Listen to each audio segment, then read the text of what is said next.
దాన్ని తొక్కిపెట్టిండ్రు. అత్యంత పేదవాళ్లకు సమాజంలో 2 బుక్కల అన్నం పెట్టేటటువంటి ఉపాధి హామీ పథకం ఉంటే కూడా దాన్ని కూడా మొత్తానికి బంద్ చేసి పెట్టిండ్రు. అయినా కూడా ఈ బీజేపీ బానిస ఎంపీలు ఒక్క మాట కూడా మాట్లాడరు, కనీసం పెదవులు తెరవరు. నేను ఇవాళ బీజేపీ ఎంపీలను డిమాండ్ చేస్తున్నా, సవాల్ చేస్తా ఉన్నా. మీరు తెలంగాణ తల్లి బిడ్డలైతే కనీసం భద్రాచలం దగ్గర ఒక 5 గ్రామాలు ఉన్నాయా, ఆంధ్రాలకు పోయినాయి. అవి పోతే మన రాముడి గుడి మునిగిపోతుంది. పోలవరం నిండితే భద్రాచలం మొత్తం కూడా నీళ్ళు వచ్చేటటువంటి పరిస్థితి ఉన్నది.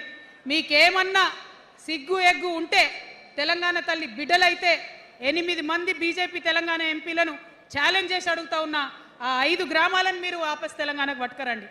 మేం మాట్లాడినాం, జాగృతి నుండి మాట్లాడినాం, ఆంధ్ర వారికి లేఖ రాసినాం, కేంద్రానికి లేఖ రాసినాం. మరి మీరేం చేస్తున్నారయ్యా? రాముడి గుడి ఇక్కడ భద్రాచలం రాముడు కాదా? ఆయన గుడి మునిగిపోయినా మీరు మాట్లాడరా? నేను సవాల్ చేస్తా ఉన్నా భారతీయ జనతా పార్టీ ఎంపీలకు, ఖచ్చితంగా మీరు 5 గ్రామాలను తెలంగాణకు తీసుకురావాలి. ఇక బీఆర్ఎస్ పార్టీ ఉంది, ఇంకో పార్టీ. ఏముంది ఆ పార్టీలో? మొట్టమొదటి ప్రభుత్వం వచ్చింది, తొట్టతల్లి ముఖ్యమంత్రి గారు అయినరు. మంచి సాలు తీయాల్సి ఉండే, అది సామాజిక న్యాయానికి కావచ్చు, ఒక ప్రణాళిక కావచ్చు. 3 ముఖ్యమైన అంశాలతో తెలంగాణ తెచ్చుకున్నాం: నీళ్లు, నిధులు, నియామకాలు. ఏం చేసింది బీఆర్ఎస్ పార్టీ? నీళ్ల కోసం 10 సంవత్సరాలలో 1,89,000 కోట్ల రూపాయలు ఖర్చు పెట్టింది. 1,89,000 కోట్ల రూపాయలు ఖర్చు పెట్టి ఎన్ని ఎకరాలకు నీళ్ళు ఇచ్చిందంటే 14 లక్షల ఎకరాలకు నీళ్ళు ఇచ్చింది. అందులో 2 పెద్ద ప్రాజెక్టులు, ఒకటి పాలమూరు, ఇంకోటి కాళేశ్వరం. ఆ రెండిటికి కలిపి 1,21,000 రూపాయలు ఖర్చు పెట్టింది. ఎన్నిటికి నీళ్ళు ఇచ్చిరాయా? ఎన్ని ఎకరాలకంటే 1,00,000 ఎకరాలకు నీళ్ళు ఇచ్చిరు. ఈ మాట బాధతో చెప్తున్నా.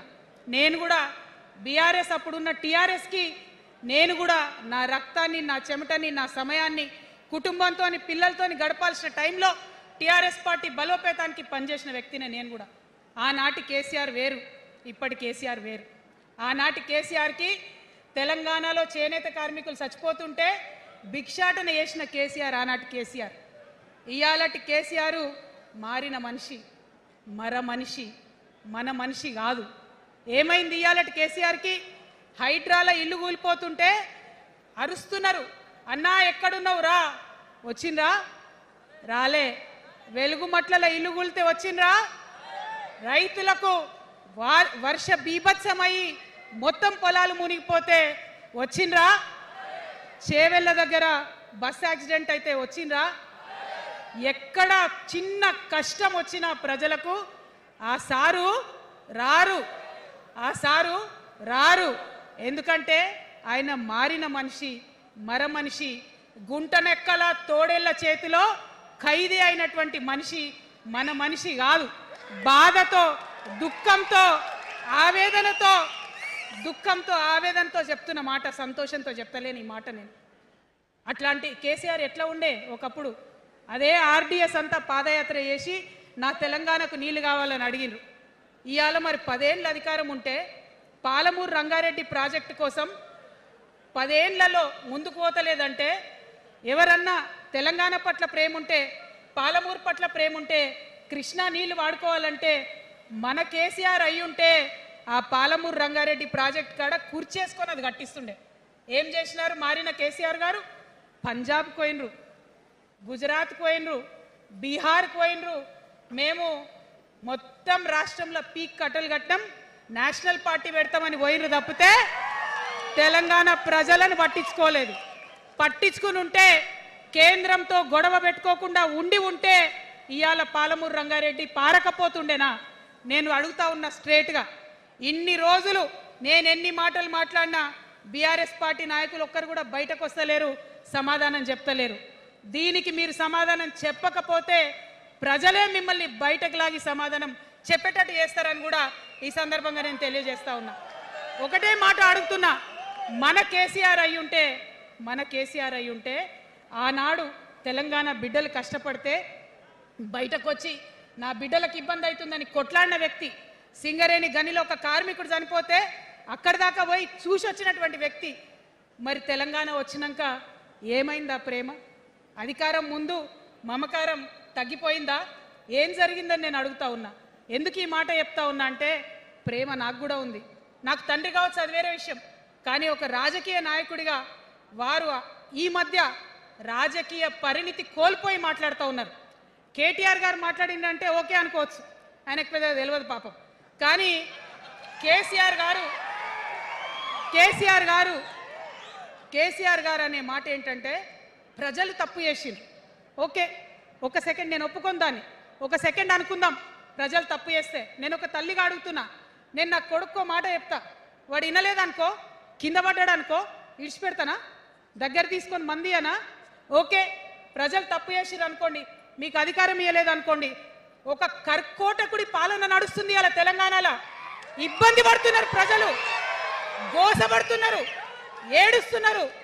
ఇండ్లు అన్నీ ఉండి ఇండ్లు గూలగొడుతుంటే, అర్ధరాత్రి ఇంటి మీదకి వచ్చి ఇండ్లు గూలగొడుతుంటే ఆదుకోవాల్సిన అమ్మలాంటి మన పాత కేసీఆర్ ఏడి?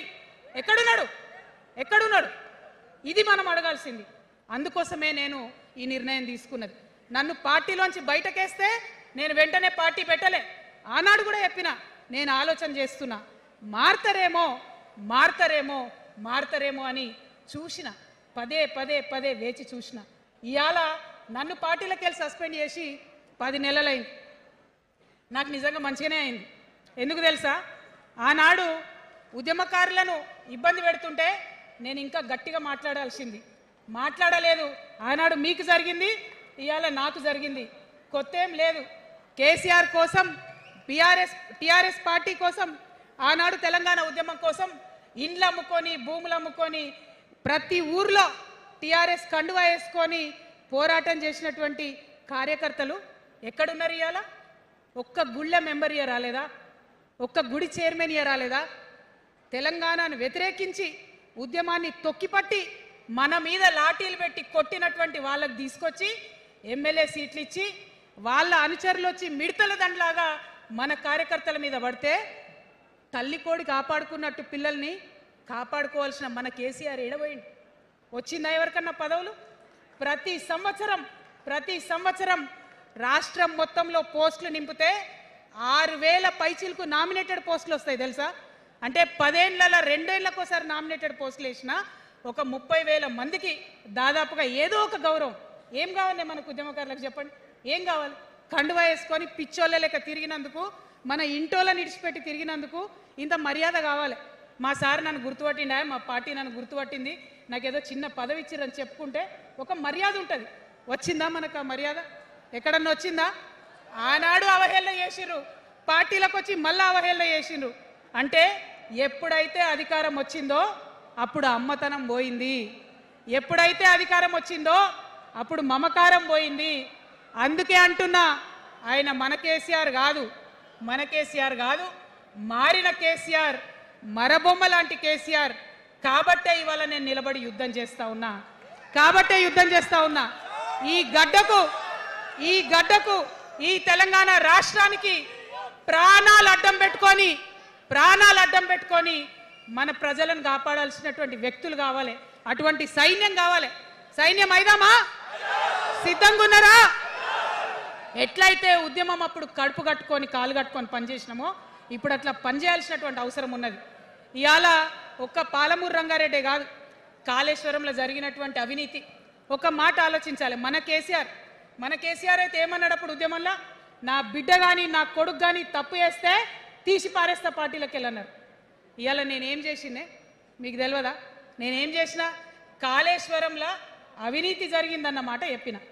అంటే అవినీతి జరిగిందని చెప్పిన నన్ను బయటేసి అవినీతి చేసిన పందికొక్కుల్ని పక్కన కూర్చోబెట్టుకున్నారు చూడు. అది మన కేసీఆర్ కాదు. ఆత్మలేని మరబొమ్మ ఇప్పుడున్న కేసీఆర్. మన కేసీఆర్ కాదు. మన కేసీఆర్ అయితే కళ్ళెత్తి చూసే ధైర్యం ఉండకుంటుండే, కాళ్ళు మొక్కేటటువంటి తత్వం ఉంటుండే. ఇవాళ అది మన కేసీఆర్ కాదు. కాబట్టే ఎదురుగా నిలబడి కొట్లాడతా. నాతో కలిసి వస్తారా? సిద్ధమేనా? ఇవాళ బీఆర్ఎస్ పార్టీ చేస్తున్నటువంటి అనేక తప్పులు, అనేక అంశాలు ఉన్నాయి. ఒకటి కాదు, రెండు కాదు. ఇది ప్రారంభం మాత్రమే. మొదలు పెట్టినాం, జస్ట్ ఇల్లలికినాం. In front there is crocodiles festival. తర్వాత తర్వాత చాలా చెప్పేది ఉంది, అప్పుడు చెప్దాం. ఇప్పుడు ఏం జరుగుతుంది ఈ రాష్ట్రంలో? ఒక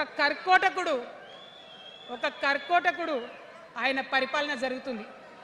బాధ అనిపిస్తుంది ఒక పొలిటికల్ లీడర్ని కర్కోటకుడు అనాలంటే. కానీ అనక తప్పని పరిస్థితి. ఎందుకంటే మొన్న ఖమ్మంలో వెలుగుమట్లలో అన్ని పర్మిషన్స్ ఉన్నాయి, అన్ని కాయిదాలు ఉన్నాయి. అర్ధరాత్రి పోయి ఇల్లు కూలగొడితే ఒక నిండు గర్భిణి టెన్షన్తోని అబార్షన్ అయిపోతే ఆ తండ్రి ఏడ్చిన ఏడ్పులు, ఆ తండ్రి రోదన ఇంకా కూడా ఈ చెవులకు వినబడుతుంది. కాబట్టి ఇప్పుడున్న సీఎంని కర్కోటకుడనే అంట, హిట్లర్ అనే అంట. 2 నెలల చిన్న పాప పసికందు కుమ్మెర గ్రామంలో చచ్చిపోతే ఇప్పటి వరకు కూడా కేసు పెడతలేరు. హోంమంత్రి కూడా ముఖ్యమంత్రే, ఆయనకు తీరిక లేదు పాపం. చిన్న పసికందు చచ్చిపోతే ఇప్పటి వరకు కేసు పెడతలేరు. అందుకే అంటున్నా, కర్కోటకుడైనటువంటి సీఎం పరిపాలనలో ఉన్నాం. ఖచ్చితంగా కొట్లాడాల్సిందే. మనం ఏదైతే గురుకులాలు ఉన్నాయో వాటిలో విషం పెట్టి పిల్లల్ని చంపుతా ఉన్నారు. అయినా సరే విద్యాశాఖ మంత్రిగా ఉన్న సీఎం మాట్లాడతలేడు. అందుకే కర్కోటకుడు అంటా ఉన్నాం, అందుకే హిట్లర్ అంటా ఉన్నాం. కర్ల రాజేష్ అనేటటువంటి దళిత యువకుడు కస్టడీలో చచ్చిపోతే ఇప్పటి వరకు కూడా దానికి బాధ్యులైన పోలీసులను ఏం చర్యలు తీసుకోలేదు వాళ్ళ మీద. అందుకే కర్కోటకుడు అంటా ఉన్నాం, అందుకే హిట్లర్ అంటా ఉన్నాం. పిడికిలి బిగించి ఇప్పుడున్నటువంటి రాక్షస కాంగ్రెస్ పైన ఖచ్చితంగా కొట్లాడతాం, అందరికన్నా ఎక్కువ కొట్లాడతాం. ఇప్పుడు మనమే ప్రధాన ప్రతిపక్షం అవుతాం, 2 ఏళ్ల తర్వాత మనమే అధికార పక్షం అవుతాం. ఖచ్చితంగా అధికారంలోకి వస్తాం. ఎందుకోసం వస్తాం అంటే నేను ఒక మాట చెప్పాలి. అందరినీ మనం మాటలు అంటున్నాం కదా, we're opposing everybody, we're criticising everybody. But what is the solution? Don't oppose without propose అని కాన్షీరామ్ గారు చెప్పారు, నేను చెప్పలే. డోంట్ అపోజ్ వితౌట్ ప్రపోజ్ అని. సో నేను కొన్ని ప్రపోజల్స్ తెలంగాణ ప్రజల ముందు పెట్టాలనుకుంటున్నా. నేను ఈ 3 పార్టీలు అధర్మంతో నిండిపోయినాయి, అవినీతితో నిండిపోయినాయి, బంధుప్రీతితో నిండిపోయినాయి, కుటుంబ అవినీతి పరిపాలనతో నిండిపోయినాయి. కాబట్టి నేను ఒక ప్రపోజల్ చెప్తున్నా. ఈ 3 పార్టీల మీద ఆనాడు భగవంతుడు శ్రీకృష్ణుడు చెప్పినట్టు పాంచజన్యం, ఆయన శంఖం పేరు, యుద్ధంకి ముందు పాంచజన్యం ఎట్లయితే పూరిస్తారో మనం కూడా పాంచజన్యం పూరి